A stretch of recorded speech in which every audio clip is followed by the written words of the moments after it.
and welcome to the Coffee Table Talks, everybody. I am Rachel Arnold, the Human API with SecureNation. With me, as always, is Will McCullen, the Program Manager for the IT Center of Excellence at PIMA Community College. Thank you for allowing me to drag you, however kicking and screaming, Will, everywhere I go. We love you so much. I forgot to get my YouTube up, so I, no, test out the YouTube. Get it. Get it, man. Yeah. Yes. Oh, we also need to start our chat because we love our live audience, guys. How is everybody today? Let's see how many people cuss me out in chat. Hopefully not that many. Oh my goodness. And today with us is our very special guest, Luther Chip Harris. Wait, I made you a QR code. I hope that's okay. It's to your LinkedIn. It doesn't go anywhere scary. That's fine. Want to check out Chip a little bit because we may not touch on everything in his illustrious professional background and career. There's more highlights there that you are more than welcome to ask questions during the live stream, and we will get those posted up and direct the conversation in a way to answer some of those. We see you in the chat. Hi, John Kimmett, John Davis, Fearless Leader, and Terry, trying to kick this nasty cold. Oh man, I hope that clears up. I really do. Oh, and Eric, very nice to see you. So without further ado, Chip, tell us all about you as much as you're allowed to share. That's very true. I think maybe explaining some of right. We were talking beforehand, and this is an hour show. Yeah, exactly. That's funny. You are actually you were actually my very first guest to request a mask. So this is already very interesting. Well, yes. My name is Luther Chip Harris. I'm a certified ethical hacker, pen tester, forensic investigator, and auditor. I work exclusively on government contracts. I also work as a fellow for DARPA as a cybersecurity expert. So my background is, counterintelligence, counter-surveillance, and counterterrorism. So I deal with a lot of very nasty people that do a lot of very nasty things. And the reason why I have to wear a mask, on a lot of the interviews and stuff that I've actually done over the years is because I got doxxed by the Chinese. And, when you've ever been doxxed, it is not fun. I actually had to relocate, and there was they went after me, my mom, my dad, my cat, my dog, my kid, my wife, and I had to sign an NSL, which is a national security letter with the DOD and the DOJ to hide my identity when I do stuff like this online. Also, if anybody's even going to ask, there will be no top secret information that is given out or anything that could basically subvert any kind of national secret. So there's the disclaimer right there, kids. So don't even ask, Beautiful, beautiful. Impatiently waiting, says Richard P. Harris. I hope we're live on the link. It looks like we're live on the LinkedIn. So hopefully you'll get us in a minute. I know sometimes the different platforms that we stream to. So if you guys didn't know, you can go check this out on YouTube. I have a Twitch, a Twitter channel, Facebook, if that's your jam. I try to make it available so that you can join incognito if you'd like, instead of all of the fun data capture that LinkedIn likes to do. So that's totally up to you. So yeah, as I tell people, it's better than the Guy Fawkes mask, which most hackers normally do wear. So this is a little bit different. Also, it had to be a blackout mask because the Chinese, as well as the Iranians and a lot of the other nation states that I deal with have really good facial recognition software. So, as I tell people, you won't even be able to connect to me because I'm behind 5 firewalls and 3 proxies. So good luck, kids, on trying to hack me. So what is the right? So is Luther your real name? Yes, but I go by Chip. Chip's my nickname. Yeah, gotcha. Yeah, I've always known you as Chip. That's what I always called you. Because I ran into you whenever I was first coming into the industry about 5 or 6 years ago. And we chitty chatted and kind of became professional acquaintances that way. Yeah. I keep running into you. Well, I'm just kind of like a bad rash. I just show back up. Dare we say a fun guy? What is this So, down in my crotch? Oh, Jesus Christ, it's Chip. I mean, there you go. Oh no. so with that kind of background, because I'm with a community college, right? So I like to think things from the student element. A lot of that tends to be romanticized. Um, do you have any kind of words of wisdom for folks that really want to head down that realm? Sure. My educational background, it started off as a traditional, university level. I actually got a full scholarship to Memphis College of Art. I actually started off in the world of animation, in 3D design and, so forth. But it also bled into me having to take computer classes at the University of Memphis back in the early 90s. So, you had a server, you had what they call the traditional red versus blue. You had Red Hat on this side, or you had Microsoft Blue on this side, or the IBM side. So, I came from the database world, and, there was no such thing as certifications for doing what it is that I'm doing. So, but now you do have your certified ethical hacker, pen tester, forensic investigator, auditor, and a whole theme park of verbiage that goes with that. So, as I tell people, mine is based on hands-on experience, and having to learn, sometimes on the fly for a lot of things that I've actually had to do and learning tool packages, so education is key to what I deal with in the IT world and the OT world. So I deal on both sides of the fence. I deal in IT cybersecurity traditionally that you hear about, you see on LinkedIn, and everybody talks about, and so forth. But I also deal with OT, which is operational cybersecurity, which is water treatment facilities, nuclear power plants, electrical facilities, dams, so forth. So I deal gas, natural gas, and as well as physical gas, crude oil. So I deal in cybersecurity on both sides of those fences, and I've dealt with it, at a government level, and I've also worked for a couple different MSPs that work specifically in those areas. So that is what I had done for many years now, almost 7.5 8 years now. But before that, I was a private military armed contractor. Did 18 years in Afghanistan, fighting in multiple different war zones and theaters of war. And I did, a total of 6 tours. I've been shot twice, stabbed 3 times, hit with an IED and a rocket propelled grenade.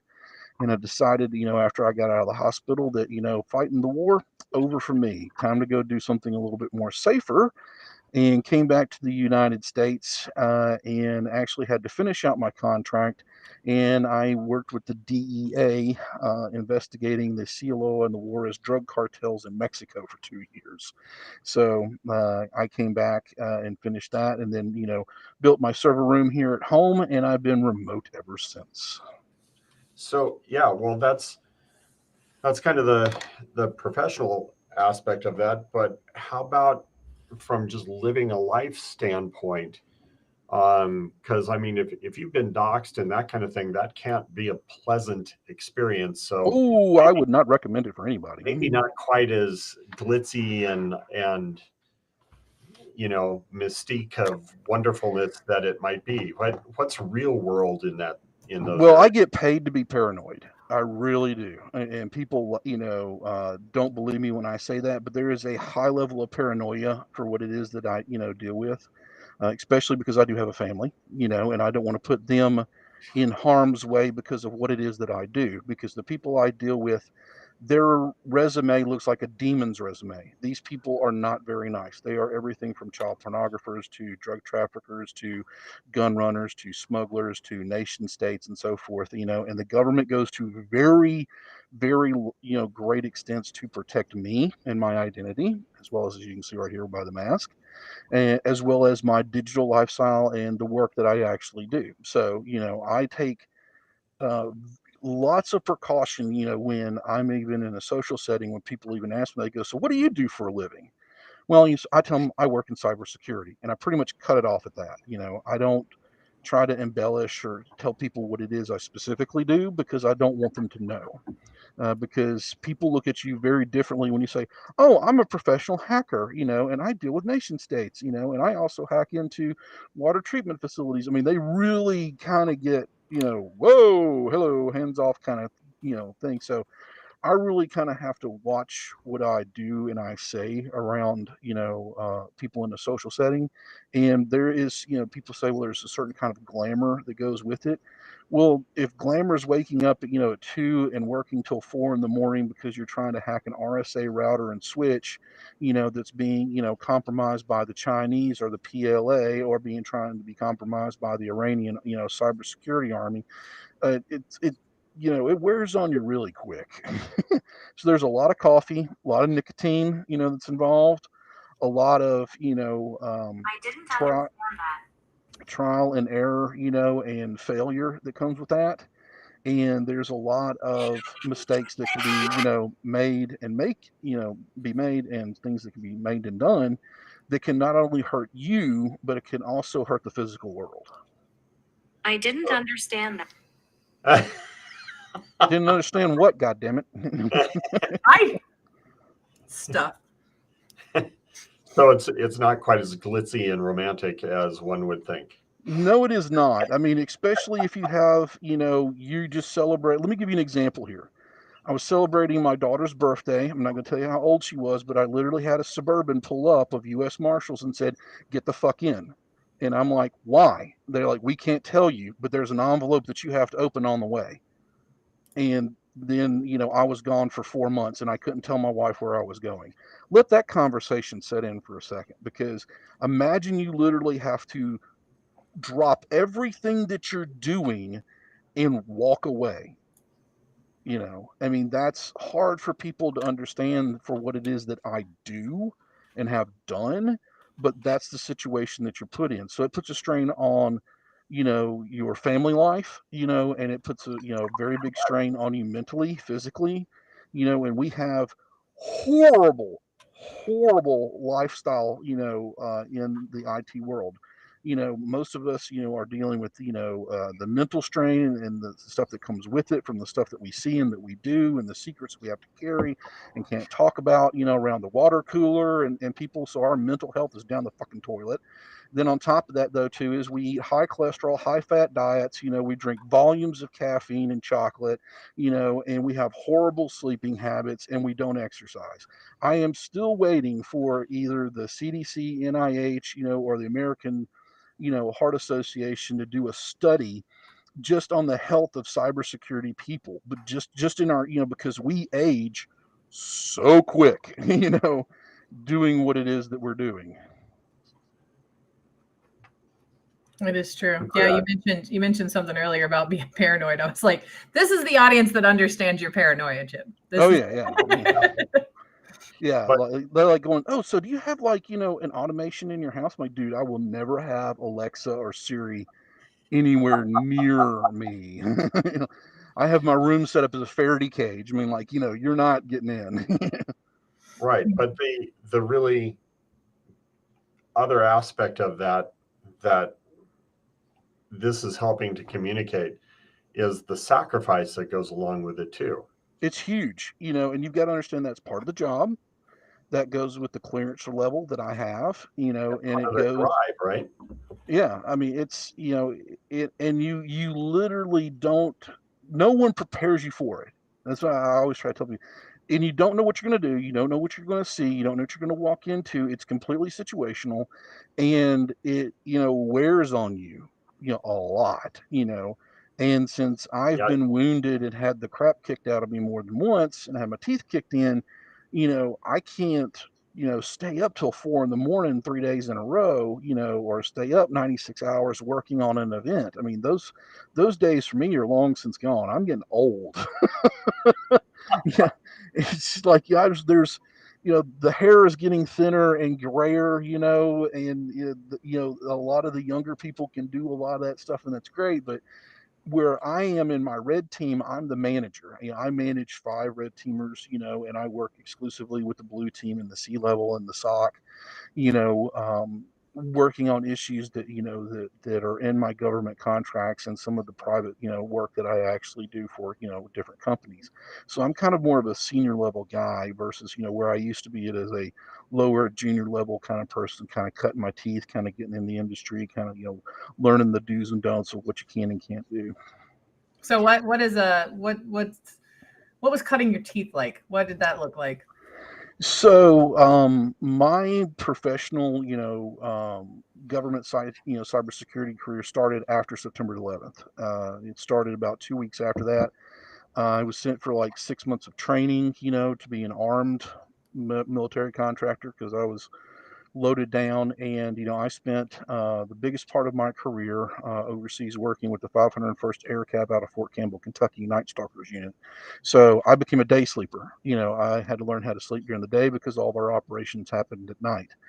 So it was a little bit, different. And then when I transitioned, to start working with Joint Cyber Command and NSA and the CIA, I had to flip flop. I went from days, and nights to days. So I developed what they call shift work disorder, which is really, really hard to deal with because you're switching from 7 days of days and then, a weekend where you've got to keep yourself up for 40 hours because then you're going to, 7 days of nights. So it's kind of messed with me, over the years. But, the things like operations that would happen during the day were counterintelligence, counter surveillance versus at night, which was data collection and, surveying targets. So it was really kind of interesting, to kind of learn like, oh, what we do is in, military wise during the day is completely what we do different than what we do at night. So, that was a development that I had to do. And it was like, one of the first things I had to do was they threw me in command line. So for like almost 6 months, almost everything that I did was in PowerShell and command line and as well as in Linux. So, I had to really learn like all the different commands and a lot of the stuff that they didn't teach me in school. It was like having to stay up late days and sometimes into the day and going into the night to learn a lot of that stuff, because there was no Kali Linux around, when I was doing all this kind of stuff. A lot of the tool packages didn't exist, like, there was no Cobalt Strike. There was no, a lot of the vendors that are out there today, this stuff did not exist. Like when you were doing packet captures and sniffing, you were doing it manually. I mean, this is, there was no Wireshark. I mean, these stuff that, yeah, the stuff that we had to deal with back then, was all a lot of hands-on stuff that you really had to know how it worked, to do what you could do and get your, teeth really into it versus now where you just click a button and it does it for you. I mean, It's come a long way, hasn't it? yes, it has, and yeah, and I don't bash, people that don't know a lot of stuff because they weren't there when we were using dial-up, they weren't there when we were just running off like if you had a T1, you were cooking with fire. I mean, that's, today that's just, that's rural speed, versus us that have blah, blah, blah, blah, G3, G5. Like that didn't even exist. I mean, the technology wasn't even there. So, it was really the school of hard knocks of having to fail a lot and just keep trying. Well, that didn't work. And I got to try this. Okay. Well, this didn't work. And then collaborate with the people around you because they're not there to, especially in the environment that I was in, you're not there to hurt anybody. You're there to help everybody. You're there to help the troops. You're there to help, the intelligence gathering apparatus. You're there to help the military, no matter what your political views are on the war. I mean, you still got boots on the ground and there's always collateral damage no matter what. So, I mean, it was kind of, you had to keep that in the back of your head that this could affect people. But then on top of that though too is like you're making a difference because you're trying something new and different that the bad guys are not doing. So you're really kind of getting into the forefront of what I call bleeding edge technology and doing a lot of those things that nobody else has ever done. Yeah, that's hard stuff, man. I remember days of just trying to figure out a T-Bird analyzer, right? Yeah. And get comfortable with that because there's no documentation anywhere. Documentation, whatever that is. I mean, yeah. I remember that well. It don't have any lasting effects from it. Yeah, especially with the people I deal with. I cut through a boulder of red tape and bureaucracy daily. And it's like kind of, oh, where's the documentation on that? Oh, it's from 2012. Jesus Christ, when was the last time that y'all updated this stuff? It's like, oh yeah, the person that did that originally is no longer with this contract and he's gone. So, it's where's the handoff procedure? What's that? Never mind. Right. Just go forward, just just keep So, I've been asked more than once to come in and help clean up tech stacks that are specific to cybersecurity teams, where one of the most magical things that I do is just go through and look for who has admin credentials and access to those tools or services and clean house. Yeah, the worst thing that I ever had to deal with was I was in between one contract to the next, and my agency called me up and they said, hey, there's a bank that's merging with another bank and they're really big, and I'm not going to name their names, but they're like, they need, you to come in and like, normally when I get involved, it's like totalitarian explosion nuclear event. Like all hell is broken loose, bodies are piled and stacked everywhere, and there's complete chaos in between the troops. Okay, that's normally when they like, hi there, they tap me on the shoulder. Oh, it's that bad. He's involved. So that's kind of the reputation I've gotten in the industry is I come in and fix all the poop that has done hit the fan and splattered everywhere. Yeah. So I came into these two banks, and during the merger, they just decided that they didn't really need a cybersecurity team, and they laid off their red team and blue team, and all that documentation and knowledge got wiped from the servers. of course. And I come in and I'm like going, hi there, where's your documentation for your red team and your blue team? Like, yeah, about that. We need you to help on the hiring process because we thought this bank was going to bring their red team and blue team in, and they didn't. And this bank down here thought they were going to bring their red team and their blue team in, and they didn't. So there was a director, and that was it. There was like nobody there. There was no SOC people. There was no NOC people. There was no analyst. There was no nothing. So it was like we are spending money like strippers. I mean, just throwing dollar bills in the air to bring people in to like figure this out. And they had to merge these two networks over 60 days. And I was like, y'all know this is like a 3-year project, and you're trying to do it in 60 days. And oh you yeah, have no that's because the auditor is coming on day 61, right? right. And you're being your bank, you're going to be audited, by FDIC. The list goes on and on and on. So guess what? You've got 60 days to build out and they were just hiring people left and right. And I was like, okay, let's just congeal all this into who's going to be doing what role and get all the documentation in line. And I was like, so what's the documentation standards that you guys are going to use? Yeah. About that. Let's get a meeting started about that. What's your risk and vulnerability, management, software stuff you're going to be doing? What are you going to be doing with that? Are you dealing 852, 853? I know you got NIST compliant. Yeah. Yep. Let's make a phone call, and I'm like, oh God, What this industry is are you bad. in? Yeah, well, they got it done. But it cost them out the wazoo. But if it would have been simple communication between the merger of one bank and another, they probably could have commingled those teams together to where it would have been a more cohesive, transition. It didn't work that way. Those are very uncomfortable situations. So you mentioned one of your specialties and areas of interest is OT. Yes. For those in the audience that may not be as familiar with that, Thanks. Did you see Meg? Meg's here. The neighbor. woohoo! Yep. Could you kind of give a definition of that? And I bet, guessing that you probably have your own definition of that goes beyond the standard, right? Right. Operational technologies, I tell people in a very simple sense, it's the world underneath the world.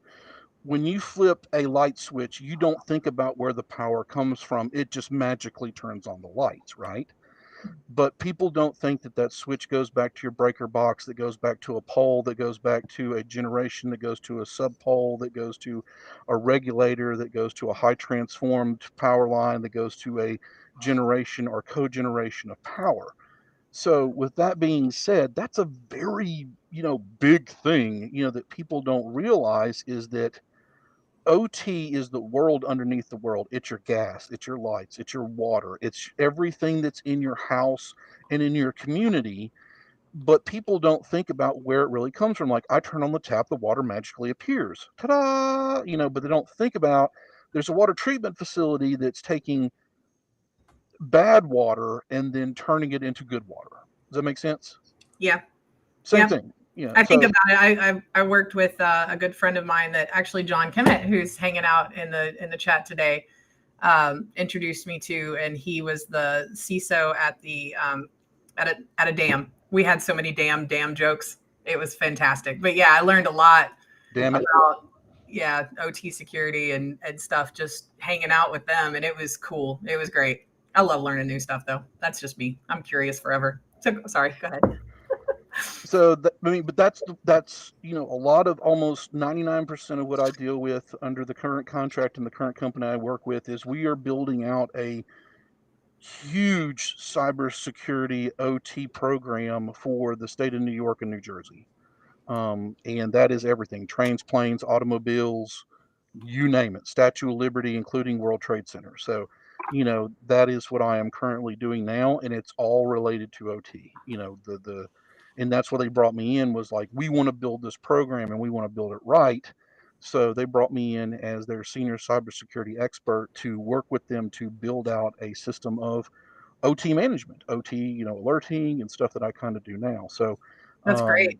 And that's wonderful. Applauding all of those people that made that to put their hand up and go, hey, well, the kicker is that, under the current administration, and be political, I blame all of them. I blame both sides of the aisle. But in this current administration and two of the past administrations, we now have laws where you are audited not only on your IT systems, but on your OT systems as well. And you better hope they don't touch, and if they do touch, that is very bad. You don't want your payroll system and your BAS, your building automation system, on the same network. They've got to be segregated. They have to be yeah. You have to kind of air gap them away from each other to where it's the same thing you see in the medical industry. You don't want your guest network and your, private network, in a hospital touching each other down the line. You want them completely separate from each other. So same thing in the medical industry as well. In the medical device world is that you want to have those completely separate off your network than your public network. So there's a lot of the things that you see that are in the private enterprise-based industry they're now doing in government, because they are responsible for the people, to the people, by the people, because it is tax dollars at work. So, it goes a little bit further than just paving roads and building bridges now.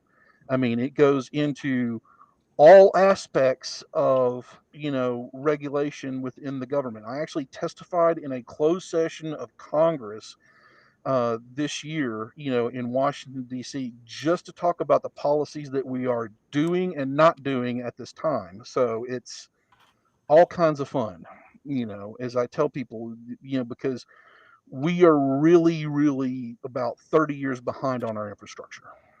Yeah, we really are. Yeah, that is very true. And it's, either we've got to figure out how to either rip and replace it, or we've got to figure out how to fix it.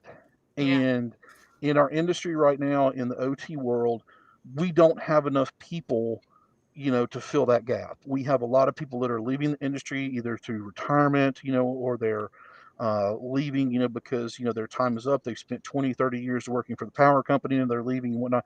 We have a huge skills gap that's missing in our industry right now for OT cybersecurity. It's huge. We're in the hundreds versus, IT, which is in the thousands of people that are getting, master's degrees, bachelor's degrees, associate degrees, just in, cybersecurity or so forth, and then it's like literally going to an electrician and saying, "Hi there, we understand that you're an electronics program and whatnot. What do you think about cybersecurity and OT?"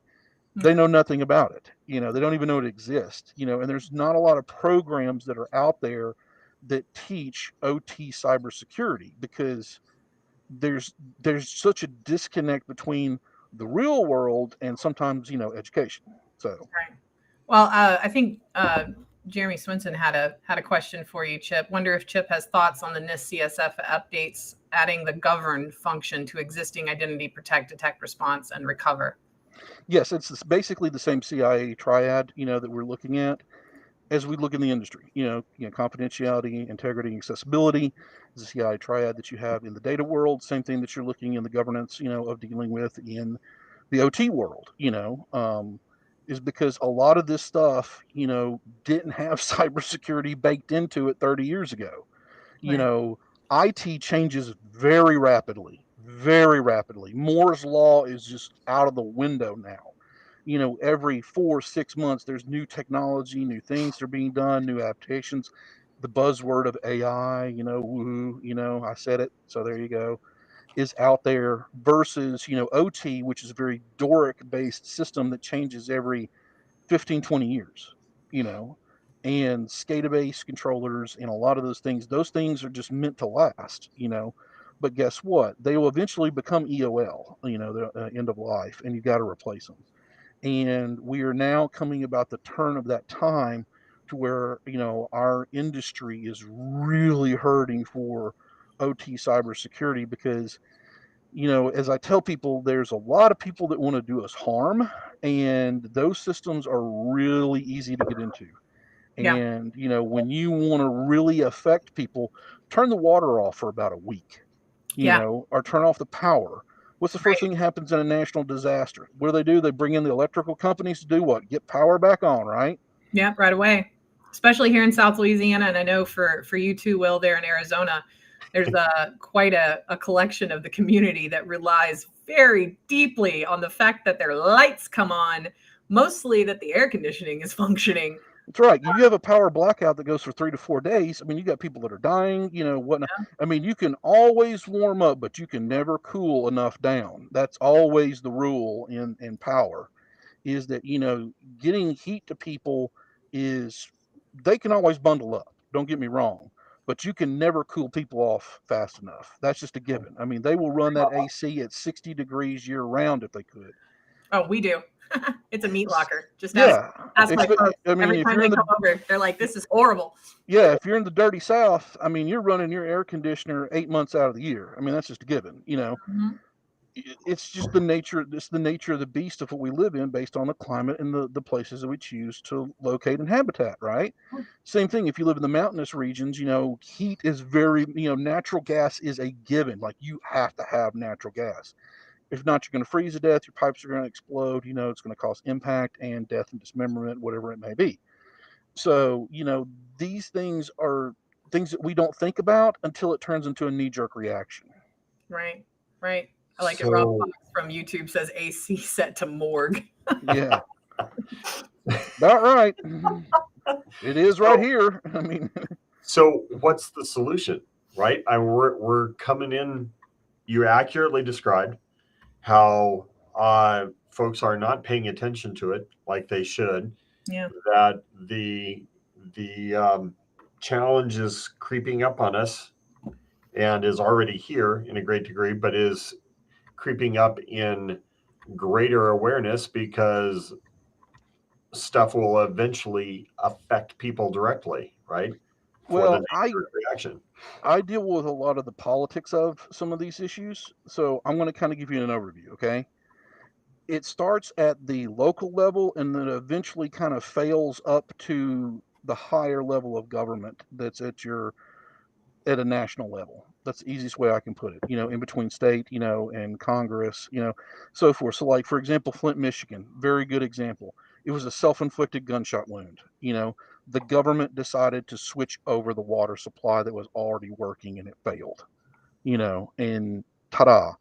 Jackson, Mississippi, you've got 20 years of blame game, finger pointing, back and forth in between the state and the city about who's responsible for what. Administrations come, administrations go, budgets get bigger, budgets get smaller.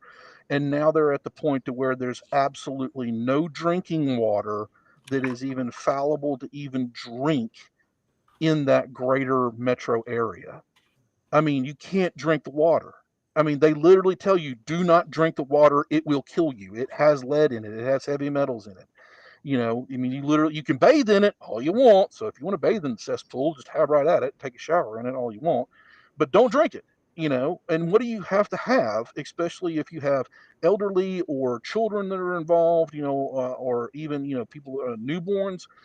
They have to have water. They have to have formula. They have to have hydration, So guess what? In that area, you can't drink the water. You got to go buy pallets of water to drink or to make your food with, because the water is literally contaminated.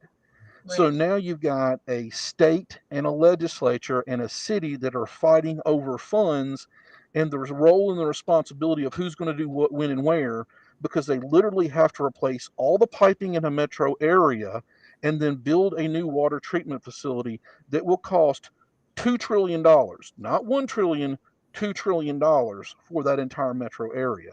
Now, coming from OT, if you even propose the plan, you stick the shovel in the dirt and you're going to start building it, that's a 3 to sometimes 7-year process to do that, because you got to keep the old water running while you're building the new facility to get the new water to come in.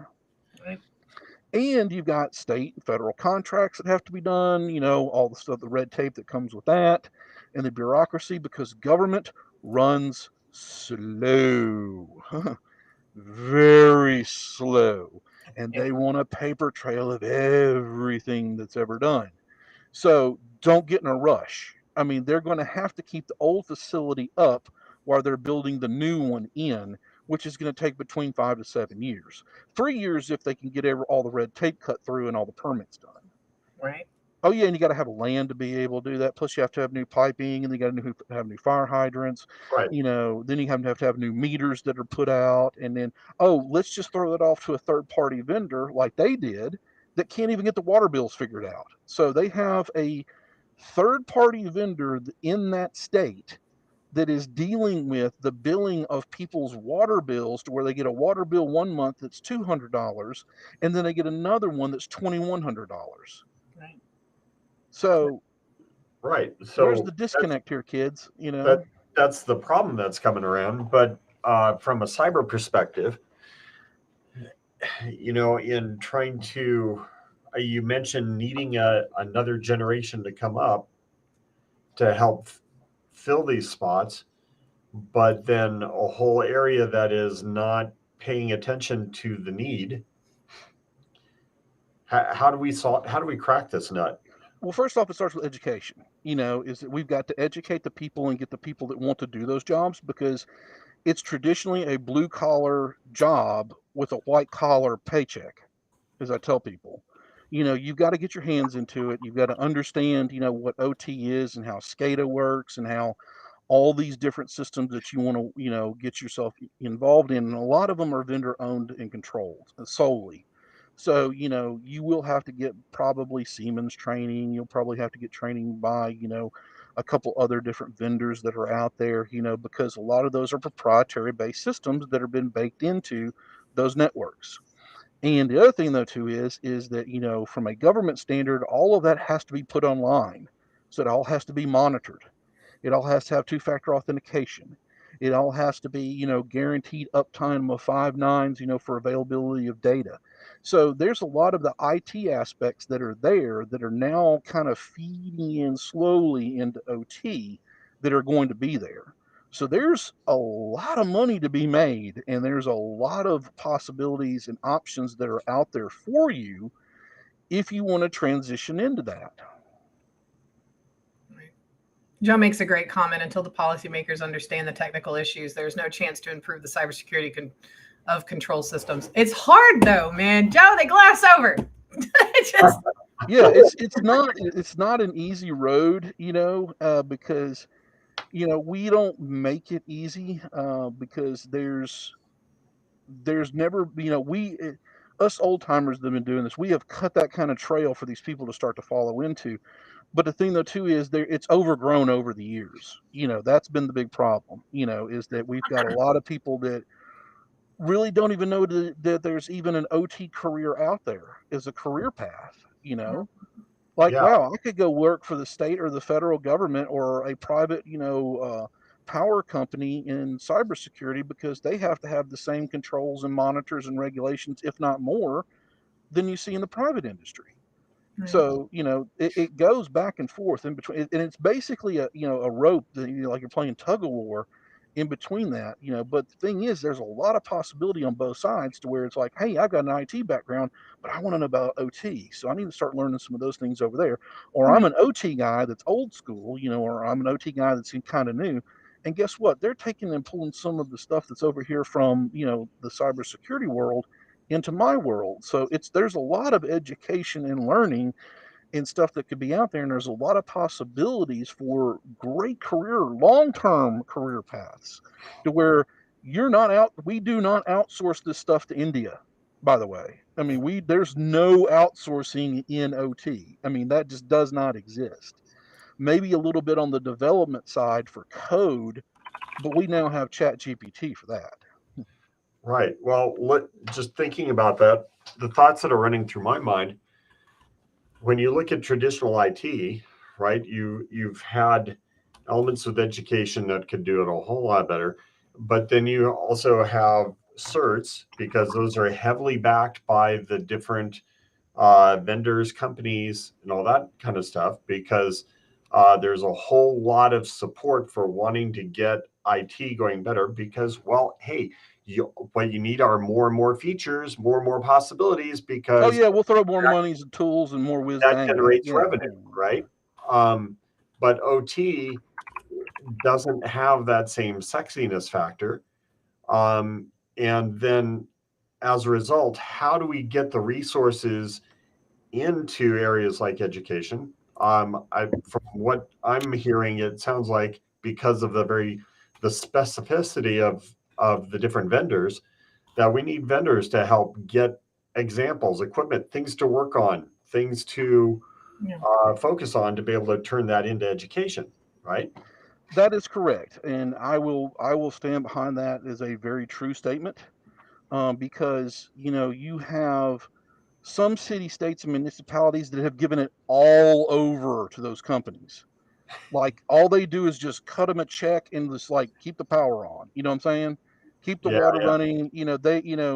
I have a righteous hatred for PG&E out in California, because due to their lack of maintenance, caused the Camp Fire, which burned 2/3 of the state and burned down Paradise, California, where a friend of mine lived, that burned to death in his trailer, burned to death because of a power line that fell down off a J-hook that had not been replaced for over 30 years.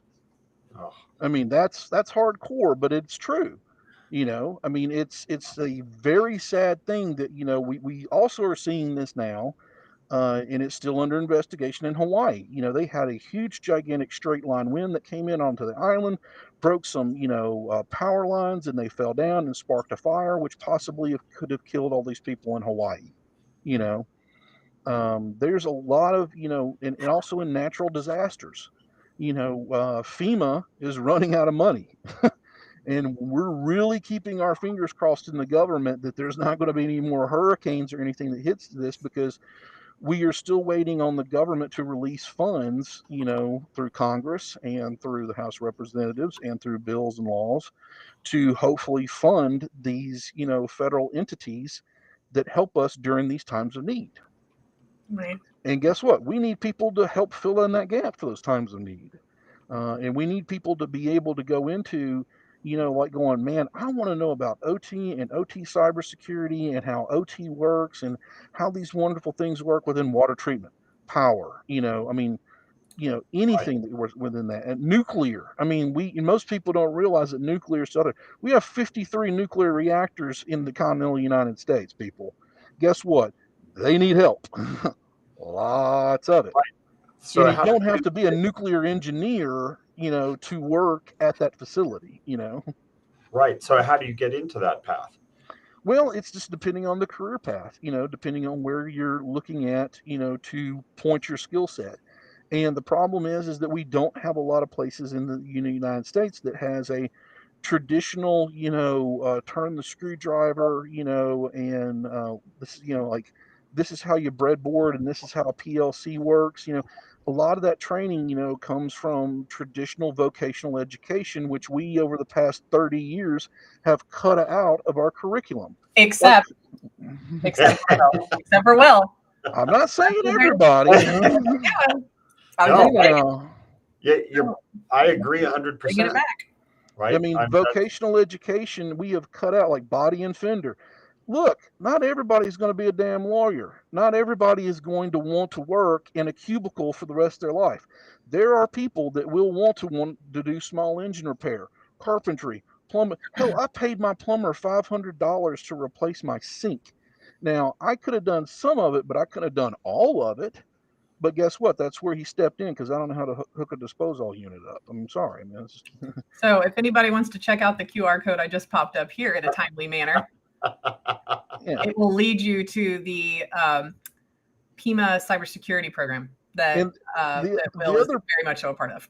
And the other problem is there is not a lot of cybersecurity OT, curriculum out there. You have to blend this stuff together. So you have to get a traditional IT kind of background like I did, and then you have to stick your hands into OT, and some people don't want to do that. But, because they don't even know it's there, or they don't even know it's an option. They're like, Right. Well, your choice is just to be nothing but a server administrator, and that's all the choices you have. No, there's more choices out there than just being just a guy that works on servers all day. There's tons of options that are out there. Same thing in OT. OT goes well beyond what other people think that's out there. They just don't even know it exists until it turns off. So if you were to how would you recommend to get into OT? Well, not the way I did, which was trial by fire. That was the long way around. Long way back. Is to really look at, like, I like a little bit of, electrical engineering. That's pretty cool. I mean, there's cybersecurity for that. And look at the industries that were out there that, and what they're asking for. So like I used to get, students when I was teaching, I would like go out to LinkedIn Jobs and all these other like Indeeds and whatnot and look for OT job requirements and see what they ask for. And let's talk about it. Like, what are you interested in? Like, I'm interested in water treatment facilities and, stuff that deals with water, dams, hydroelectric power, blah, blah, blah, blah, blah. Okay, go find me one of those resumes, bring it back to me. Let's talk about it because we're going to go line by line and break down what it is that you're going to need to know and build a curriculum around that. Okay, because guess what? There's no book or nowhere I can send you to a library or online or on YouTube that's going to pour that into your skull. That is just something that you just have to know and learn over time, and you can't be a paper tiger, as I tell people, when you're dealing with OT, because you're affecting people's lives. You're affecting the real physical world, and that's a very heavy burden. So I'm going to give you an example. This year, I was working with a company, out of state, and we had a power coupling, that was going awry, that was on a steam boiler, and it was managed by a vendor. And the guy that I know went out there, he's been a personal friend of mine for years, went out there, took a look at this coupling and everything that was, and the pressure was going up, the pressure was going down. He took his laptop, set up everything, got into the terminal and everything, and the pressure coupling exploded in a closed room with 250 psi steam and boiled him to death. So there is physical aspects to this job that can affect you as well. So, as I tell people, there's always risk involved. There's always, something that you're dealing with, because I mean, I've been a field service tech, I've worked in the data center, I've worked in, the network operations, and then the SOC, and then the NOC, and so forth. And I've kind of built my way up into what I'm doing now. But like, I was like my friend, this year that, that unfortunately got killed, I've had to do that job. So in OT, if you mess something up, it can kill you. Is that your past, which in the military realm and all of that, which is obviously very kinetic, was that part of help taking you into the OT realm? Because that also has the same consequences. Yes, because I was in, let's see, how can I say this without offending the United States military and government? Can we not do that here? I'm just a mom. Like, let's see, how can I not revoke my security clearance and say this? Okay, so I was given a situation to where we had to turn power off to a certain given facility in a certain given area that was in a certain town that was being bombed. And it was like, we want you to turn this off. Go do it. That's how I learned. Interesting. Like, how do I find the vulnerabilities in these systems that are vendor made or not vendor made, or supposedly, connected into these systems? How do I navigate through that system and pivot into that system to where I can move north, south, east, west, get into that facility, turn that power off so that we can, do operations or bomb or send in troops or, do a counter, we call snatch and grab, counter surveillance, counterintelligence work. So that's the easiest way I can explain it without talking about it any further than that. But that, we do that. We have in the United States military the ability of doing kinetic warfare very easily, because we can do it to them, they can do it to us. So it's one of those things where it is tit for tat warfare in a way, and it is very concerning because we live in the biggest glass house that's connected to the internet, and this stuff is connected to the internet, and a lot of this stuff has to be monitored, and it is very scary to know that there is an adversary out there that could turn off the power to the entire East Coast if they wanted to for 6 weeks, a month, a year, or turn it off forever. So, but do we want, the question always is, and this is a policy issue, do we want to cross that Rubicon? Do we want to cross that line? Because if we do it to them and they turn around and do it to us, it starts a war, So it gets a very deep, very quick, and the conversations turn very ugly. And there's no winner. There's no winner at all in those, because you are affecting not just, one person, you're affecting thousands of people at a time. The example I give to that, and you can attest to this, Rachel, is Katrina. The U.S. response, we underestimated what was going to happen with Katrina, and who suffers the worst? The poor. Who suffers the worst? People that were the unprepared. And I will tell you right here and now, the government is not in the business of saving you. No, absolutely not. And just for funsies, that was my first hurricane experience, by the way, was hurricane. Oh yeah, that's a gag right there. Yeah. I moved to South Louisiana just a little bit before that, and it was, coming from Tornado Alley, where I grew up in the Midwest, and I was like, oh, this will be fine. You guys got days advanced warning. This is a breeze. Get it? Pun, breeze. It's okay. Yeah. And then, we're watching the news as the levees break and the infrastructure breaks down, and serious issues that, by the way, if you come hang out in New Orleans, you can still see evidence of today. That's right. And that's been how many years ago? It's been a hot minute. Yep. So that's a very good example of infrastructure that is aging and that could have been replaced, updated, and upgraded, that completely had a totalitarian failure.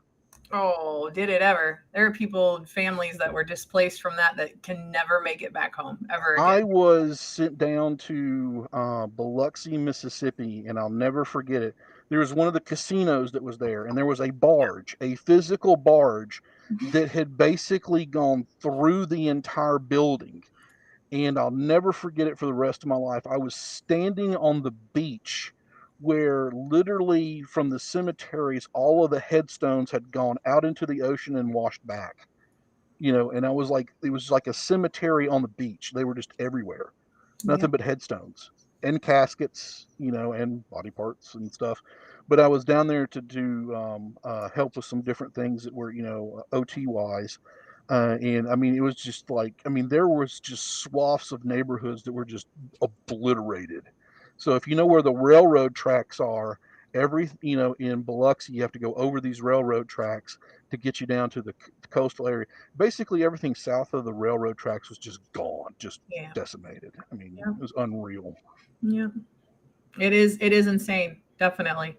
Mm-hmm. And there's, I mean, just locally here, in the town that I live in, which is just a little east of Baton Rouge. About 7 years ago, we had a serious failure of infrastructure with drainage and being able to pump water out quickly. It wasn't even a named storm. It was just a storm that sat here, and 140,000 of me and my closest friends and neighbors all lost everything in our house. I was talking to my friends at Los Alamos. We're like, so what happens when Fort Meade goes dry? So what happens when all the water runs out, in the dam area from the Colorado River going into Lake Mead, and it doesn't have the ability of doing hydroelectrical power for, supplying 2 to 3 states worth of electrical. I mean, what do they do? Right. And the rumor is that they want to go nuclear, is that if there's not enough water, that they want to look within the state legislature and probably at the federal level to build nuclear power, and nuclear power regulation, because that never stops. That never goes dry. As long Mhm. as you can keep heavy water in that thing, it'll keep running for a millennium. So that has been the rumor, is that that some of the states like California, the Nevada area, especially towards Las Vegas, that they eventually want to look at going to nuclear power generation. Yeah, well, we already have that in Phoenix, right? Yeah. With the Palo Verde. Yeah, in Arizona, y'all have already got that, but in some locations that drink more than you do out of the faucet, they ain't got it yet. So it's a possibility. Yeah. Yeah. Well, guys, Yeah, we've about hit our time here, so I'm going to ask you for final thoughts, and hopefully we can get on a happier note that doesn't. I don't think. Like I told you, when I show up, it's not a bunch of roses and kittens. I mean, Well, yeah, but do you have any ideas and hopes for the future, or things that you would like to, solutions that you think would be a good way to go? Well, the first one is that hopefully we will start seeing, more curriculum, more textbooks, more people getting interested in OT cybersecurity, which there is the biggest need that we've ever seen in 30 years, because this stuff is rapidly being put onto the internet, and rapidly trying to follow standards that are older than I am, and that is a very big push that we're actually hoping for right now, and hopefully that we're going to start seeing curriculum in universities and vocational institutes and community colleges start picking up some kind of OT cybersecurity program or OT program, in the future. Then on top of that, the other thing though too is that, especially where I deal in government, it's completely highly regulated. So, a lot of the things that, that we're dealing with is, hopefully better policies, that are going to be able to protect that, as well as better, regulation to protect you, the user. My job is to protect you, the people, from what the bad guys do. Because, in the industry that I work in, what I see normally becomes policy. Normally, what I see sets a trend, and with the people that I work with, it's a trendsetter that's basically opens the door to the conversation of like, these bad guys have this vulnerability and they're going to use it against us, and it's not, it's not a lot of what I call bright, shiny conversations and, ooh, that's really cool, that they could kind of do that. But it's like, it's not that I'm a scary person in what it is that I do. It's I'm a very scared person in what can be done and, what does happen. Healthy levels of fear. That's right. There's very healthy levels of fear and paranoia. It's like, wow, there's this 14-year-old Microsoft vulnerability that could be used on this system that could stop generation of power. That's a bad day. That's a bad conversation, Maybe we should address that.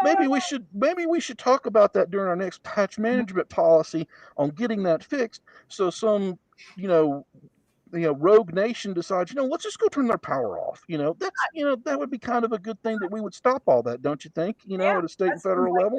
Seems like some good low-hanging fruit. Yeah, because it doesn't matter. Low-hanging fruit still connected to the tree. I mean, I've heard, people use these analogies, and I just throw it right back at them, and they hate it because it's like, look, this is not your fault, and it's not a blame game. Normally between these departments, they're containerized. There's no olive branches being handed out of like, you work with me and I work with you, because they're so centralized and containered, which I can't stand. Because it's like, look, I work with the cybersecurity department, I work with the networking guys, I work with the policymakers. The CISO calls me at least once a week to bitch. So, it's like, we've got things that we've got to do and cover. Plus, we've got to look at patch management policies. Are we meeting, state and federal regulations? When was our last pen test? Oh, we've got another pen test coming. So there's a lot of moving parts that all 10 of my fingers have to be in all at the same time. Like, what are we seeing, at what I call the border? What's the knock in the sock scene, that's hitting us, that builds into the, the ghost of Christmas past that comes back and, visits us, when especially my guys start going through what we do best and start finding corpses that they had buried 10 years ago that they forgot about, or somebody did something wrong. And it's like, oh, look what we found. And they're like going, whoa, we haven't seen that in years since Carl was around. Well, Carl's not here anymore. Carl's darn retired, and Carl doesn't give a crap. So guess what? We've got to fix what Carl did, so. Sorry if anybody's a Walking Dead fan. Yeah, so it's Carl. The conversations that I ended up having on a daily basis are horrific. I mean, they're stressful. I don't know about anybody else, but I go and lay down and cry a little. Will, do you have final thoughts as well?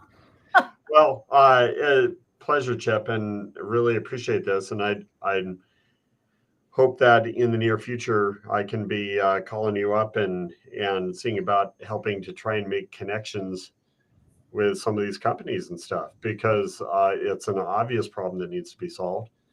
And maybe we can hopefully bring a greater awareness and open up opportunity. For everybody that only speaks corporate, what Will is talking about is a synergy of collaboration.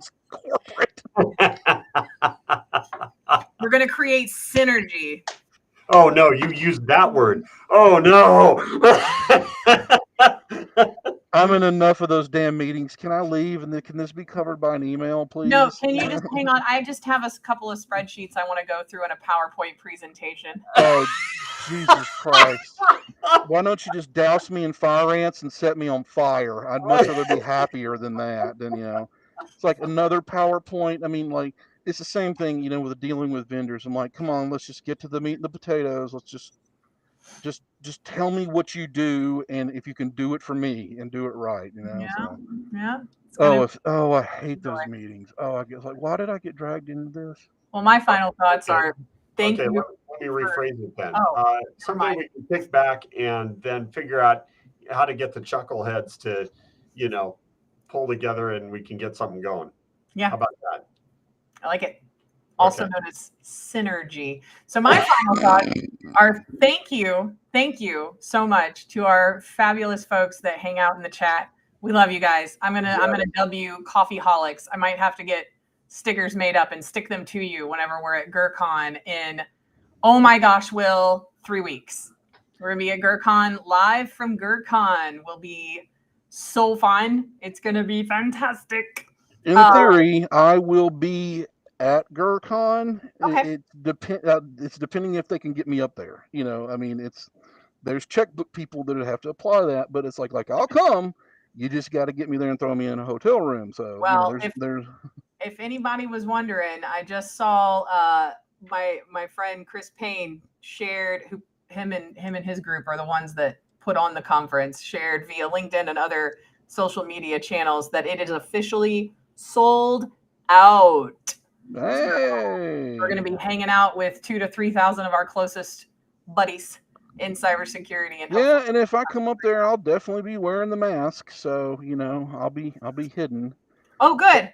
But it's so weird because you're going to wear a mask to hide your identity, but I'll be able to instantly identify you because but you won't be able to take pictures. No, that's fine. It's okay. I always ask the outfit that you need to get then is the Ghost of Christmas Future, right? More mercurial and I love it. Coming in your own time. Love it. Well, guys, thank you again for being such a wonderful audience and grabbing a cup and circling up with us. Thank you, Chip, for joining us and sharing. Anytime. I would love to come back anytime that you want me. Yeah. And thanks, Will, for letting me drag you along everywhere I go. You're the best. You have a great time. I'm looking forward to GurCon, man. Oh, that's going to be so much fun. Good. Y'all go follow that Secure Nation LinkedIn page for event updates. We do this every week, right around the same time of day. This was a little different. We had some scheduling issues for today, but usually we're right about the top end of the morning, kind of, if you're in Central Time Zone anyway. It's always 11 a.m. It's early. And you'll be notified of new events whenever they come available. You can also check out our YouTube channel and subscribe there if you prefer to be a little less obvious. That's also fine. I like to give people options because that's what it's about. If you enjoyed today, reach out. Let me know how you felt, what you thought we could do better, all those kind of fun things. Y'all, I have got a serious storm coming. I don't know if you just heard that huge clap of thunder. But y'all have a safe and great weekend. We'll see y'all next week. Same bat time. No, different bat time. Same bat channel. Thanks, everybody. Have a great week.